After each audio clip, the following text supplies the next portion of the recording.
Un soir d'hiver à Paris, dans un grand restaurant chic appelé le Jardin Royal, les gens riches dînaient tranquillement. Les lumières étaient douces, les assiettes bien remplies, les rires discrets. Mais soudain, une petite fille de 10 ans entra. Ses vêtements étaient sales et déchirés. Elle tremblait de froid et de peur, elle s'approcha d'une table. Devant elle, une femme élégante était assise seule. C'était Élise Moreau, une célèbre styliste française, riche et respectée dans tout le pays. La fillette murmura d'une petite voix, « Madame, est-ce que je peux manger ce que vous ne terminez pas ?» Élise leva les yeux. Elle vit une enfant au visage pâle, aux cheveux en désordre, et surtout, avec des yeux bleus pleins de tristesse. Elle lui demanda doucement, « Depuis quand tu n'as pas mangé ?»« 3 jours, répondit la petite. Élise sentit son cœur se serrer. Elle regarda autour d'elle, tout le monde faisait semblant de ne pas voir. Alors, sans réfléchir, elle recula sa chaise et dit, « Viens t'asseoir ici, près de moi. » Ce soir-là, dans ce restaurant de luxe, une femme très riche fit un geste simple, mais immense. Ce geste allait changer de vie. « À jamais !»« Viens t'asseoir ici. » Élise tapota doucement la chaise vide à côté d'elle. La petite fille hésita. Elle regarda autour d'elle, comme si elle ne croyait pas ce qu'elle venait d'entendre. Le serveur s'approcha en vitesse, visiblement gêné. « Madame Moreau, cet enfant ne peut pas rester ici. Ce n'est pas approprié. » Élise tourna lentement la tête vers lui, son regard, calme mais ferme, ne laissait aucune place à la discussion. « Elle est mon invitée. Apportez-lui un plat complet. Et un chocolat chaud, bien sucré. » Le serveur resta figé un instant, puis il hocha la tête et partit en silence. Dans la salle, les conversations s'étaient tuées. Certains clients fixaient la scène avec surprise, d'autres avec désapprobation. Mais Élise ne les voyait plus. Son attention était uniquement tournée vers cet enfant frêle, aux joues creuses et au regard fatigué. « Comment tu t'appelles » demanda-t-elle en souriant. « Emma » répondit la fillette, la voix presque inaudible. Élise lui tendit une serviette en tissu. Emma la prit doucement, comme si elle touchait quelque chose de précieux. Elle s'assit sur le bord de la chaise, les mains posées sur ses genoux, droite comme une statue. Quelques minutes plus tard, le serveur revint avec une grande assiette bien garnie et une tasse fumante. Emma regarda la nourriture avec de grands yeux ronds. Puis, timidement, elle prit une première bouchée. Ses yeux s'agrandirent. Elle mastiquait lentement, comme si chaque saveur était une découverte. Élise la regardait en silence, le cœur serré. Cet enfant mangeait comme si elle n'avait jamais connu un vrai repas. Emma leva les yeux, « C'est la meilleure chose que j'ai jamais mangée », et pour la première fois depuis longtemps, Élise sentit quelque chose changer en elle. Un vide se remplissait. Pas avec de l'argent, mais avec un sentiment simple et profond, l'humanité. Dans ce restaurant, ce soir-là, une femme riche tendait la main à une enfant oubliée. Et tout Paris allait bientôt en entendre parler. Assise à côté d'Élise, Emma mangeait lentement, savourant chaque bouchée comme si c'était un trésor. Entre 2 gorgées de chocolat chaud, elle leva timidement les yeux. « Vous voulez savoir pourquoi je suis là, madame ?» Élise hocha doucement la tête. Elle ne voulait pas forcer les choses, mais elle sentait que cette petite avait besoin de parler. Emma baissa les yeux vers son assiette et commença, d'une voix douce, presque murmurée. « Mes parents sont morts dans un accident de voiture, j'avais 8 ans. » Un silence s'installa. Élise arrêta de manger, elle écoutait, le cœur déjà bouleversé. « J'ai été placée chez une famille d'accueil. Au début, ils étaient gentils, enfin, je croyais. » Elle marqua une pause, respirant profondément. « Ils prenaient l'argent que l'État leur donnait pour moi, mais ils ne s'occupaient pas de moi. Ils me faisaient faire le ménage, cuisiner, et parfois je ne pouvais même pas aller à l'école. » Élise serra sa serviette dans sa main. Elle sentait monter une colère froide. Emma reprit, « Un jour, le monsieur a essayé de me toucher. J'ai crié, j'ai couru, j'ai fui, et depuis, je suis dans la rue. » Elle releva les yeux, son visage était calme, mais ses yeux racontaient tout, la peur, la honte, la solitude. « Je dors parfois sous les ponts. Quand il ne fait pas trop froid, je vais au jardin des plantes. Et quand il pleut, j'essaie de me cacher dans les stations de métro. » Élise ne disait rien. Son regard était fixé sur cet enfant qui parlait avec une maturité bien trop grande pour son âge. Emma ajouta, d'une voix cassée, « Le plus dur ce n'est pas la fin, c'est quand les gens me regardent comme si j'étais sale, comme si j'étais une erreur. » Et là, Élise sentit ses yeux se remplir de larmes. Elle, qui pensait avoir tout vu, tout vécu. Elle, qui ne montrait jamais ses émotions en public. Ce soir-là, une enfant brisée lui rappelait ce que c'était que la douleur et la dignité. Après le dîner, Élise prit une décision sans hésiter. Elle tendit la main à Emma. « Viens, je te ramène chez moi. Tu ne dormiras pas dehors ce soir. » Emma la suivit sans dire un mot, les yeux grands ouverts. Elle n'osait pas croire ce qui se passait. Personne ne lui avait jamais proposé ça. En taxi, elle regardait les rues illuminées de Paris défiler. Le cœur battant, elle jetait de petits regards à Élise, se demandant si tout cela était réel. Quand elles arrivèrent à Montmartre, Emma resta figée devant l'immeuble. « C'est ici que vous vivez, ouah. Emma, tu es en sécurité maintenant. » L'appartement d'Élise était spacieux, décoré avec goût, baigné de lumière douce. Emma n'avait jamais vu un lieu aussi beau. Tout sentait bon, tout brillait. « Tu peux prendre un bain chaud pendant que je cherche des vêtements propres pour toi, » dit Élise en lui montrant la salle de bain. Emma se lava lentement, avec douceur, comme si elle avait peur d'abîmer ce moment. Elle ressortit les cheveux encore humides, enveloppés dans un pull en cachemire trop grand pour elle. Il sentait la lavande. Élise la regarda, émue. « Je ne suis personne. » Élise s'assit à côté d'elle sur le canapé. « Parce que ce soir, en te regardant manger, j'ai compris une chose. J'ai construit des vêtements, des défilés, une fortune, mais je n'ai jamais fait quelque chose de vraiment important. Toi, tu m'as réveillée. » Emma leva la tête, ses yeux brillaient, non plus de peur, mais d'espoir. « Et moi, j'ai compris qu'il y a encore des gens bons dans ce monde.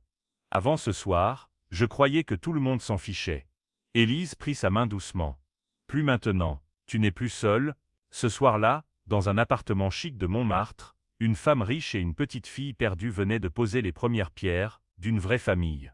Il était un peu plus de 3 heures du matin, quand Élise se réveilla soudainement, le cœur serré sans raison. Un silence étrange régnait dans l'appartement. Elle se leva, poussa doucement la porte de la chambre d'amis, et découvrit le lit vide. La couverture était soigneusement pliée. Sur la table, un petit papier, écrit à la main, l'attendait. Elle le prit avec des doigts tremblants et lut, « Madame Élise. Vous êtes trop gentille avec moi. Mais je ne suis pas faite pour ce monde. Les choses belles ne durent jamais pour les gens comme moi. Merci pour la plus belle soirée de ma vie. » Emma, Élise resta figée, incapable de respirer. Puis, elle sentit une vague d'angoisse l'envahir. Elle jeta rapidement un manteau sur ses épaules, enfila des chaussures à la hâte et quitta l'appartement en courant. Dehors, le froid mordait. Il faisait à peine 3 degrés. Le vent fouettait son visage, mais elle n'y prêtait aucune attention. « Emma !» cria-t-elle en descendant la rue déserte. Elle regarda dans les ruelles, sous les abribus, dans les stations de métro encore ouvertes. Elle demanda aux chauffeurs de taxi, aux passants de nuit, aux boulangers qui ouvraient tôt. Mais personne ne l'avait vue. Son cœur battait à tout rompre, chaque minute passée sans trouver Emma lui donnait l'impression de perdre un morceau d'elle-même. C'était plus qu'un simple geste de charité. C'était une connexion, une évidence. À 5 heures du matin, ses mains étaient gelées, son manteau trempé par l'humidité, mais elle refusait de rentrer. « Je ne l'abandonnerai pas. » Pas elle. En rentrant chez elle, les yeux rougis par le vent et les larmes, elle fit une promesse silencieuse, elle allait retrouver Emma, coûte que coûte. Cette nuit-là, Élise comprit une chose essentielle, Emma n'était pas une simple invitée d'un soir. Elle était entrée dans sa vie, et dans son cœur. Et plus rien ne serait comme avant. Pendant 4 jours, Élise mit sa vie en pause, plus de défilés, plus de réunions, plus d'agenda. Elle annula tout. Son assistante s'arracha les cheveux, les investisseurs s'impatientèrent, mais Élise ne pensait qu'à une chose, retrouver Emma. Elle engagea des détectives privés, fit imprimer des affiches avec une photo d'Emma prise discrètement au restaurant. Elle les fit coller partout dans Paris, gares, stations de métro, devant les boulangeries et les centres d'accueil. Chaque soir, elle rentrait bredouille, fatiguée, mais déterminée. Elle ne dormait presque pas. Elle scrutait les bancs, les porches, les abris, rien. L'inquiétude devenait une douleur physique. Le 5e jour, son téléphone sonna à l'aube. « Madame Moreau, ici Karim, le serveur de la gare d'Austerlitz. Je crois avoir vu la petite fille de l'affiche. Elle est là depuis ce matin. Elle a l'air très mal. » Élise bondit. Elle sauta dans sa voiture, enfila un manteau par-dessus son pyjama, et fonça à toute vitesse. Quand elle arriva, elle courut à travers la gare déserte, les yeux balayant chaque recoin. Et puis elle la vit. Emma, recroquevillée sous un escalier, tremblante, les joues rouges de fièvre, les lèvres gercées. Ses vêtements étaient à nouveau sales, son regard éteint.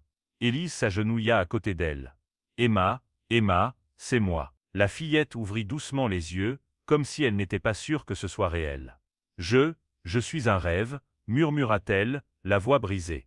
Élise la serra contre elle, les larmes aux yeux. « Non ma chérie, tu es bien réelle, et je te promets, je ne te laisserai plus jamais. » Emma fondit en larmes, incapable de parler. Élise la souleva dans ses bras. Elle était aussi légère qu'une plume. Elle appela les urgences, monta dans l'ambulance avec elle, et ne la quitta plus des yeux. Cette fois, elle n'avait pas juste retrouvé Emma. Elle avait trouvé une raison de ne plus jamais la perdre. À l'hôpital Necker, le verdict est tombé rapidement. Emma souffrait d'une pneumonie sévère. Elle avait de la fièvre, toussait sans arrêt, et son corps frêle luttait pour respirer. Les médecins furent clairs, si elle était restée dans la rue un jour de plus, elle n'aurait peut-être pas survécu. Élise s'installa à son chevet, sans hésiter. Jour et nuit, elle resta là.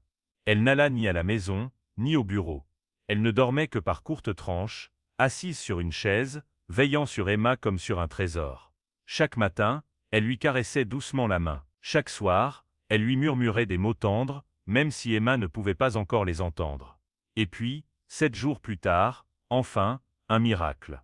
Les yeux d'Emma s'ouvrirent doucement. Son regard, d'abord flou, se posa sur Élise. Elle cligna plusieurs fois des paupières, comme pour vérifier que ce n'était pas un rêve. « Vous êtes resté ?» demanda-t-elle d'une voix faible. Élise sourit, les larmes aux yeux. « Où voulais-tu que j'aille ?» Emma la regarda longtemps, sans parler. Puis, timidement, elle tendit la main. Élise la prit aussitôt. Après quelques minutes de silence, Élise inspira profondément. Son cœur battait fort. Elle savait que ce moment allait changer leur vie. « Emma, j'aimerais te poser une question.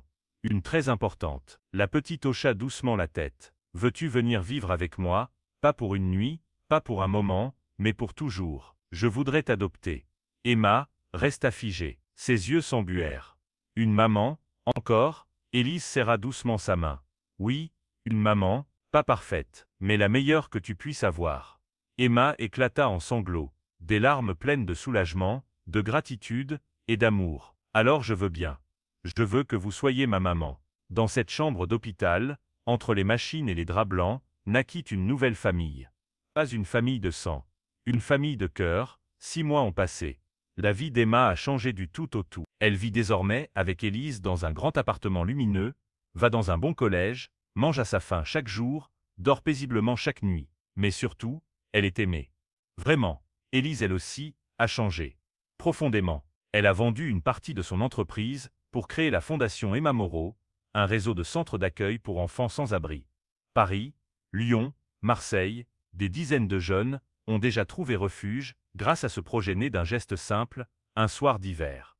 Mais malgré cette nouvelle vie, certaines blessures ne guérissent pas en un jour. Un après-midi, Emma rentra du collège les yeux pleins de larmes. Elle jeta son sac par terre et s'assit dans un coin, silencieuse. « Emma, qu'est-ce qu'il s'est passé ?» demanda Élise en s'approchant. La fillette sanglota. « Une fille de ma classe, elle m'a dit que j'étais juste une ancienne clocharde, qu'on faisait semblant de m'aimer. Peut-être qu'elle a raison. Peut-être que je ne mérite pas cette vie. » Élise s'agenouilla devant elle, la regarda droit dans les yeux. « Écoute-moi bien, Emma, ce n'est pas toi qui as eu de la chance de me rencontrer. C'est moi qui ai eu la chance de croiser ton chemin. Avant toi, j'étais riche, oui, mais vide, tu m'as appris ce qu'aucune fortune ne peut offrir, l'amour véritable. C'est toi qui m'as sauvé. » Emma pleurait en silence, mais un léger sourire commença à apparaître. Le lendemain, Élise demanda à l'école de prendre la parole devant la classe d'Emma. Elle raconta leur rencontre, leur histoire, sans rien cacher, la rue, la peur, le courage de cette petite fille, et le lien fort qui les unit aujourd'hui. À la fin, elle déclara « Emma n'est pas seulement ma fille, c'est mon héroïne. » La classe resta silencieuse. Puis, doucement, des applaudissements éclatèrent. À partir de ce jour-là, Emma ne fut plus regardée comme l'ancienne sans-abri. Elle était l'exemple d'une fille qui s'était relevée et qui avait changé une vie. 2 ans ont passé depuis cette nuit au Jardin Royal. Emma a maintenant 13 ans. Elle n'est plus la petite fille fragile et méfiante d'autrefois. Elle est devenue une adolescente pleine de courage, douce, engagée et profondément inspirante. Élise l'a inscrite dans l'un des meilleurs collèges de Paris, mais Emma ne se contente pas de briller en classe. Elle passe ses week-ends dans les centres d'accueil de la Fondation Emma Moreau, à distribuer des repas, à écouter les histoires des enfants perdus et à leur parler d'espoir. Un jour, lors de l'inauguration du 25e centre à Lille, une petite fille aux cheveux en bataille l'observe en silence. Emma s'approche doucement et s'accroupit à sa hauteur. Comment tu t'appelles, Anna?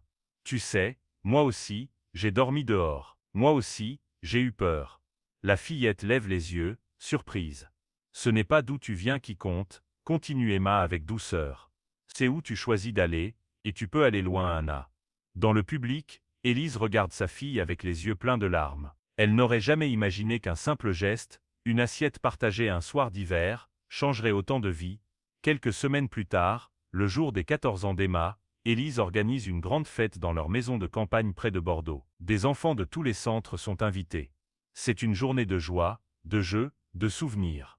Mais à la fin du repas, Élise prend la parole. Elle se lève, demande le silence, puis dit d'une voix claire et posée, « Aujourd'hui, je fais une annonce. J'ai décidé de donner la moitié de ma fortune à la Fondation Emma Moreau.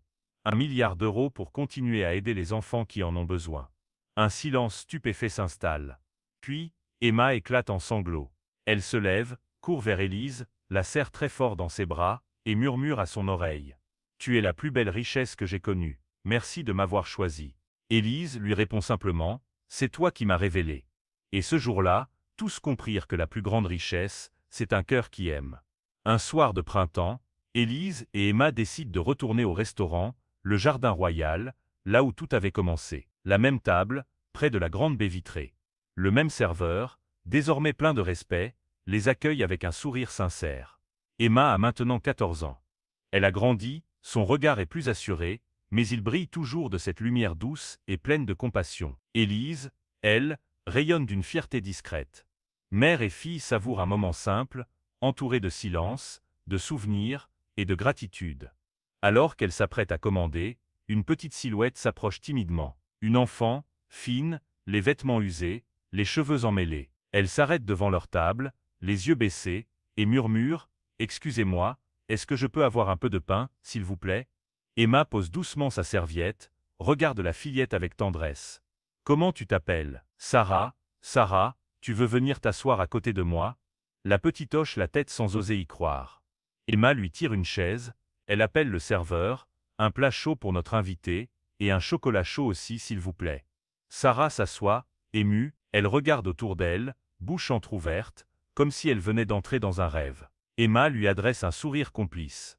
Élise observe la scène en silence, la main posée sur son cœur. À cet instant, elle comprend. Le cercle s'est refermé. Ce qu'elle avait offert un soir, une assiette, un regard, une main tendue, Emma le transmet maintenant à son tour. 3 générations de femmes étaient réunies autour d'une simple table. Une femme qui avait appris à aimer, une fille qui avait appris à être aimée, et une enfant qui ce soir allait découvrir que l'amour peut tout changer. Ce n'était plus une histoire de hasard. C'était une chaîne de bonté, un miracle doux, né d'un geste simple, « Puis-je finir votre assiette ?» Et désormais, ce miracle se transmettait, de cœur à cœur.